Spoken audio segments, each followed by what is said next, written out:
नमस्कार। आज हम पढ़ेंगे कक्षा 12वीं की पुस्तक आरोह के पद्य भाग में संकलित रुबाइयाँ। रुबाइयाँ फिराक गोरखपुरी द्वारा रचित हैं। इनकी रुबाइयाँ पढ़ने से पहले हम इनके जीवन परिचय पर एक दृष्टि डालते हैं। फिराक गोरखपुरी उर्दू तथा फारसी जबान के सुप्रसिद्ध शायर थे। उनका जन्म 23 अगस्त 1896 ईस्वी को उत्तर प्रदेश के गोरखपुर जनपद में हुआ था। इनका मूल नाम रघुपति सहाय था और इनकी कुछ प्रमुख रचनाएं हैं गुले नगमा, बज़्मे ज़िंदगी, रंगे शायरी, उर्दू गज़ल, गोई और कतात और दोहे आदि इन्होंने लिखा। वह प्यार और सुंदरता के कवि थे। उनकी जो काव्य रचनाएं हैं उनके लिए उनको साहित्य अकादमी पुरस्कार, ज्ञानपीठ पुरस्कार, पद्म भूषण और नेहरू लेनिन पुरस्कार आदि मिले थे। फिराक गोरखपुरी की शायरी में कुछ छंदों में श्रृंगार रस का भी चित्रण हुआ है, परंतु संयोग श्रृंगार से अधिक वियोग श्रृंगार में कवि को अधिक सफलता मिली है। फिराक गोरखपुरी हिंदू मुस्लिम संकीर्णताओं से ऊपर थे, इसीलिए उन्होंने भारतीय संस्कृति के कुछ पर्वों दिवाली, रक्षाबंधन, तीज आदि पर भी रुबाइयाँ लिखी। देशभक्ति की भावना भी उनके साहित्य में देखी जा सकती है। फिराक गोरखपुरी उर्दू भाषा के श्रेष्ठ शायर कहे जाते हैं। उन्होंने अपनी भावनाओं को व्यक्त करने के लिए नए शब्दों, देशज शब्दों, फारसी, खड़ी बोली, उर्दू आदि का प्रयोग किया है। आइए इनकी रुबाइयाँ पढ़ते हैं। पहली रुबाई में कवि क्या कहते हैं? आंगन में लिए चांद के टुकड़े को खड़ी, हाथों पे झुलाती है उसे गोद भरी। रह रह के लोका, हवा में जो लोका देती है, गूंज उठती है खिलखिलाते बच्चे की हंसी। प्रस्तुत रुबाइयों में कवि ने वात्सल्य रस से भरपूर रुबाइयाँ लिखी हैं और इसमें उन्होंने एक पुत्रवती स्त्री का अपने पुत्र के प्रति प्रेम और वात्सल्य व्यक्त किया है। बड़े ही सुंदर और सहज तथा लोक भाषा के शब्दों का प्रयोग करते हुए उन्होंने ये रुबाइयाँ लिखी हैं। कवि कहते हैं कि आंगन में लिए चांद के टुकड़े को खड़ी। यहाँ चांद के टुकड़े शब्द का प्रयोग कवि ने उस महिला के पुत्र के लिए प्रयुक्त हुआ है, क्योंकि हर माँ को अपना बच्चा चांद के टुकड़े से कम नहीं लगता। यहाँ चांद के टुकड़े में रूपक अलंकार है।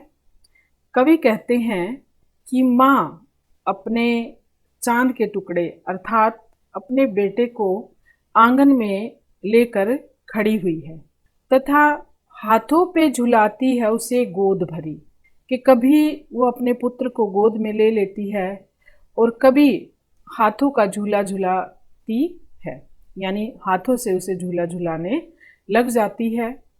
रह रह के हवा में जो लोका देती है, लोका यहाँ लोका देना मतलब हवा में उछालना, और कभी वो रह रह कर बार बार उसे हवा में उछाल देती है।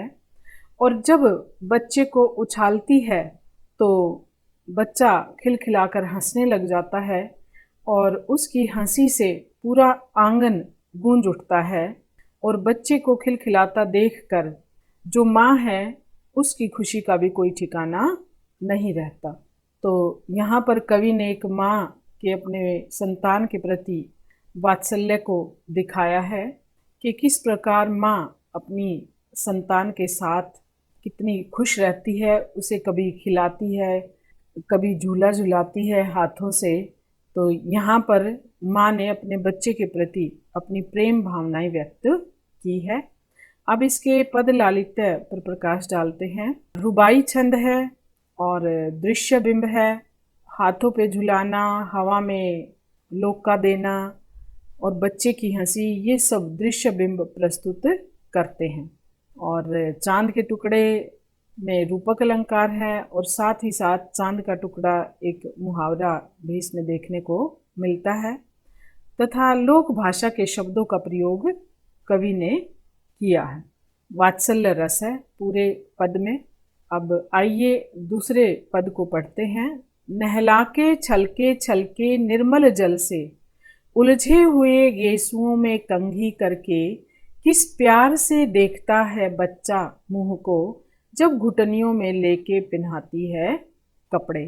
अब बच्चा जो है वो बहुत छोटा है तो माँ बच्चे को स्वच्छ और निर्मल जल से उसको नहलाती है और बच्चा जो है नहाता है तो नहाने पर उसके जो बाल हैं वे उलझ जाते हैं और फिर माँ उसके उलझे हुए बालों में कंघी करती है। गेसुओं से अभिप्राय यहाँ पर बाल है कि माँ जो है अपने बच्चे को पहले निर्मल जल से स्नान करवाती है, उसके पश्चात उसके उलझे हुए बालों में वो कंघी करती है, उसके बालों को सुलझाती है। फिर माँ अपने छोटे से बच्चे को अपने घुटनों के बीच लेकर उसे कपड़े पहनाती है और जब माँ बच्चे को कपड़े पहनाती है तो बच्चा बड़े ही प्रेम पूर्ण भाव से माँ के मुख को निहारता है, माँ के मुख की ओर देखता है। कहने का भाव यह है कि बच्चे को नहलाकर और कपड़े पहनाने में माँ को जो आनंद आता है वो शायद ही किसी अन्य कार्य में उसे आता हो और बच्चा भी अपनी माँ को देखकर खुश है, बहुत प्रसन्न होता है। अब इसके पद सौंदर्य में वही वात्सल्य रस है, रुबाई छंद है और दृश्य बम देखने को मिलता है तथा नहला के छलके इसमें अनुप्रास और पुनरुक्ति अलंकार देखने को मिलता है।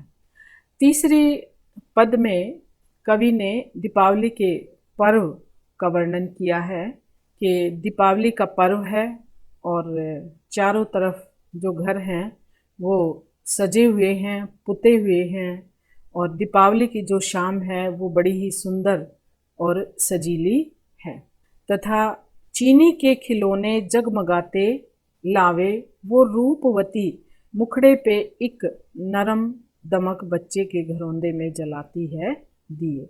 यानी दीपावली की शाम है, सभी घर सजे हुए हैं, पुते हुए हैं और बच्चों के लिए चीनी से बने हुए जो खिलौने हैं वो लाए जाते हैं और जो माँ है वो अपने छोटे से बच्चे का जो घरौंदा है उसमें दिया जलाती है और जब वो दिया जलाती है तो बच्चे के प्रति जो प्रेम स्नेह और कोमलता उसके हृदय में है वो उसके सुंदर मुखड़े पर भी दिखाई दे रही है।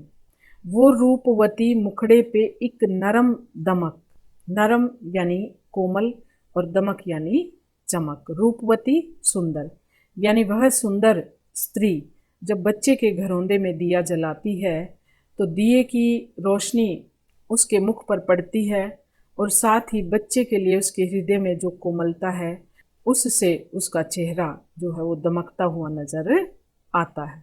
यहाँ भी वात्सल्य रस है और दिए घरौंदे में दिए जलाती है में दृश्य बिंब है, लोक भाषा का प्रयोग इसमें किया गया है। अगले पद में आंगन में ठुनक रहा है जिदियाया है, बालक तो हुई चांद पे ललचाया है, दर्पण उसे देके कह रही है माँ, देख आईने में चांद उतर आया है। अब ठुनकना धीरे धीरे रोना, जिदियाया जिद करना, ललचाया यानी किसी वस्तु को देखकर पाने की इच्छा रखना, दर्पण आईना यानी जिसमें हम मुखड़ा देखते हैं और आईना और दर्पण दोनों ही शब्द एक दूसरे के पर्यायवाची हैं। अब यहाँ पर जो बच्चा है वो जिद किए हुए है और धीरे धीरे क्या है आंगन में रुआंसा सा होकर घूम रहा है। अब यहाँ जो बच्चे की जिद है या जो उसका रोना है वो कोई साधारण रोना नहीं है, बल्कि उसमें जिद के साथ साथ माँ से एक आग्रह भी है और प्रेम तथा अपनी जिद को पूरा करवाने का भाव भी उसमें नज़र आता है। और जब बच्चा चाँद को पाने की जिद करता है तो माँ एक उपाय सोचती है। एक दर्पण लेकर, एक शीशा लेकर बच्चे को, अपने पुत्र को दे देती है कि देख, आईने में चाँद उतर आया है। यानी उसको आईने में एक तरह से बच्चे का जो चेहरा दिखता है वो उसे चाँद से बढ़कर दिखाई देता है। यानी माँ अपने बच्चे को ही जो है चाँद कह रही है।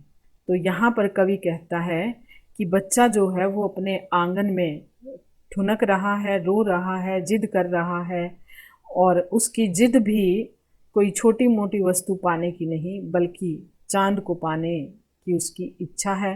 और उस इच्छा को पूर्ण करने के लिए माँ उसके हाथों में शीशा देकर कहती है कि देखो, चाँद तो आईने में ही उतर आया है।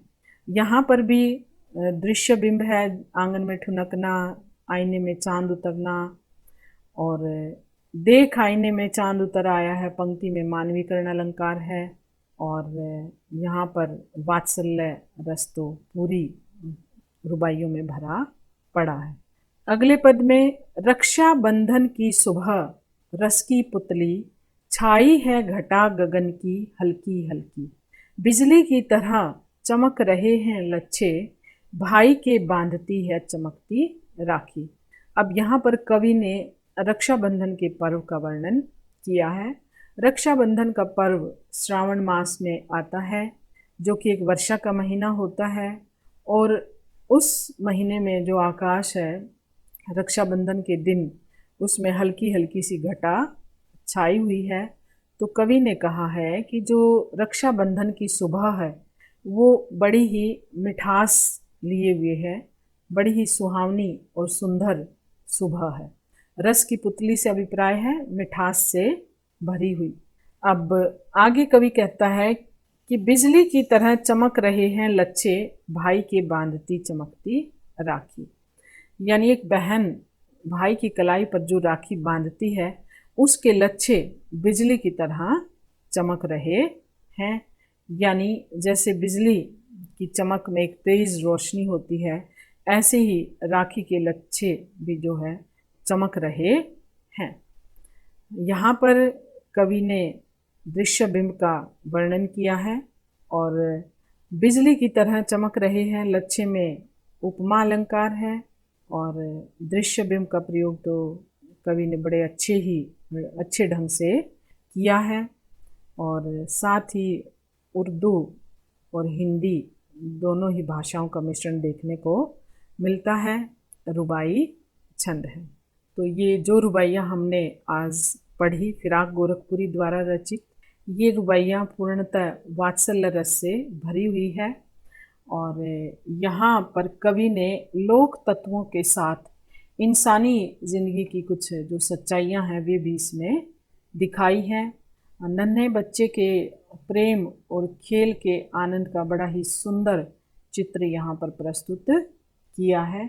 और साथ ही साथ कवि ने दीपावली, रक्षाबंधन जैसे त्योहारों पर बड़ा ही मनोहारी चित्रण किया है। कवि का यहाँ पर धर्म के प्रति जो सद्भाव है वो देखने को मिलता है। धन्यवाद।